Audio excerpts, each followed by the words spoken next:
Balada tukang make up cek.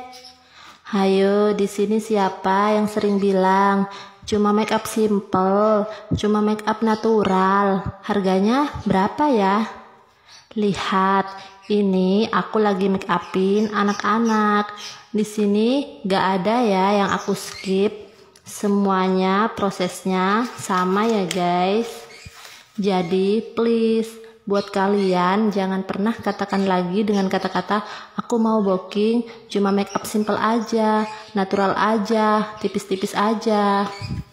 Please ya, mau tipis, mau natural, mau simple, semuanya butuh proses.